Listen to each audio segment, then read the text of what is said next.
Heute Grill.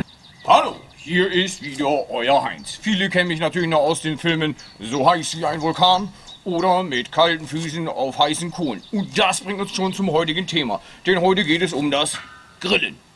Und was man nicht alles grillen kann. Hunde, Katzen, Kamele, Kängurus, Schweine. Was ist mit Gemüse? Junges Gemüse, da muss ich natürlich sagen, da bin ich schon ein bisschen zu alt. Denn wir wollen ja schließlich was essen und uns nicht quasi vermehren. Und da kommt uns das Fleisch gerade recht. Denn wie wir wissen, hat das Fleisch einen unheimlich hohen Cholesterinanteil und natürlich auch Antibiotikaanteile. Und das bedeutet, dass unterhalb der Gürtellinie alles tot ist. Darum sagt man auch in der Jugend, ess viel Fleisch, das ist gesund und das macht die Frau nicht schwanger. Das ist ja wohl der Hammer. Wer Fleisch isst, tut also quasi etwas gegen unsere Überbevölkerung.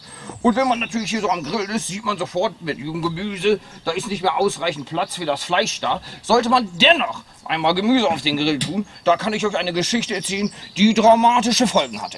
Es begab sich vor ein paar Wochen, da haben sich 3 Jungs getroffen. Der Brutzler Dieter ist schon da, gefolgt vom Schweinejörg. Na klar, nur der Hannes lässt auf sich warten. Er holt noch totes Tier zum Braten. Und sie denken sich im Stillen, lasst uns anfangen zu grillen. Der Brutzler Dieter ist gescheit und macht sich Hühnerschenkel schnell bereit. Der Grill ist heiß, schmeiß rauf die Belege, beim Fressen kommt mir keiner ins Gehege. Der Dieter, ihr habt's wahrscheinlich schon gewusst, nimmt vom Hähnchen nur die Brust. Den Rest, der ist ja kein Verschwender, schickt er in die superarmen Länder. Die mögen unsere Reste gerne, da draußen in der Ferne. Auch das Schwein, sagt Jörg im Wahn, kommt bei den Chinesen richtig an. Egal ob Nase oder Bein, Hauptsache Schwein muss es schon sein. Der dritte im Munde darf nicht fehlen. Es ist Johannes, er kommt vom Putenstehlen. Die Puten sehen ja schrecklich aus. Sie kommen aus dem Putenhaus. Sie standen da auf einem Haufen, konnten in der Enge nicht mehr laufen. Doch der Johannes macht ihnen Mut. Kommt mit mir, dann geht's euch gut. Es beendet der Johannes mit dem Hammer das störende Gejammer. Nun können sie im Stillen einfach weiter grillen. Jeder mümmelt in sich rein. Nur Fleisch, nichts anderes darf sein. Von den ganzen Schweinelenden ist der Jörg schon fast am Verenden. Von den Antibiotika verhält sich Dieter sonderbar.